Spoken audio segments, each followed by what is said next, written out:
Je me tue à dire ça depuis longtemps. Les gens ont voté Macron en pensant qu'ils auraient En Marche, c'était quoi? Le redémarrage de toutes ces inerties. Finalement, on s'est retrouvé sous l'Ancien Régime. Je persiste à le dire.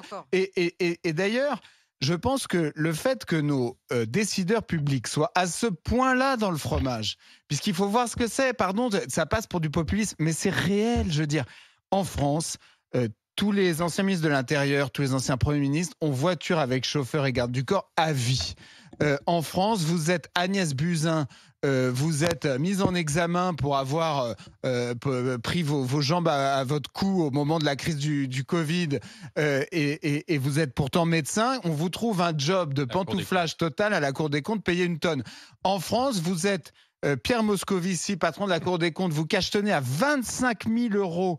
25 000 euros par mois. Un député vous pose la question en commission. Vous avez la patronne de la commission députée En Marche qui coupe le micro du député. En France, vous êtes Florence Parly, vous êtes payé 60 000 euros par mois à la SNCF. Il faut quand même le faire, d'être payé 60 000 euros par mois à la SNCF. Ah bon. Vous êtes promu ministre et vous êtes envisagé comme Premier ministre quand on cherche une femme. Ça a été régulé quand même. Donc pardon de vous dire que quand vous avez une élite administrative à ce point-là dans le fromage, c'est-à-dire en fait une nomenclature, comme il y en a eu dans les pays soviétiques, vous ne pouvez pas attendre de ces gens-là qui se réforment, qui réforment la moindre chose, puisque eux-mêmes, ils en profitent, eux-mêmes seraient la première chose à réformer. Mais cher Charles, tu parles d'or, tu as utilisé le terme qui convient. L'Ancien Régime. Nous sommes aujourd'hui dirigés par une caste de privilégiés. Bien sûr. Qui ressemble tout à fait aux privilégiés d'Ancien Régime. Oui, mais... Donc, à un moment donné, et dans le tiers-état moderne, mais non, ils n'ont pas conscience qu'ils ne prennent pas le métro. Mais bien sûr qu'ils en prennent conscience, parce que quand ils arrivent... Ils se soignent à l'hôpital américain, ils ont conscience de rien.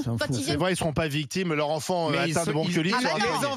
Les enfants sont à l'école bilingue. Les enfants de Papendia, ils sont à l'école alsacienne, rappelons-le. Où Madame Macron était professeure. À l'école alsacienne. Les enfants sont à Franklin. Les malades sont à l'hôpital américain. Il a raison. Les vieux sont dans des trucs à 15 000 euros par mois. Quoique, on a vu qu'à 15 000 euros, c'était pas forcément. Et eux-mêmes, ils sont dans des voitures flambant neuves. On les voit passer dans Paris avec leurs pimpons, etc. Ils sont pas sur la ligne 8 du métro Ballard. En tout cas, je ne les croise pas. Pardon. À part d'ailleurs Castex. Rendons à Castex, à tous seigneurs. Il prend pas seulement le alcool. Il a renoncé et il faut le souligner. Oui, mais ça, c'est son chauffeur et son garde. Mais qu'est-ce que ça a à voir avec les petits fonctionnaires de la catégorie C, parce que tu peux rien réformer.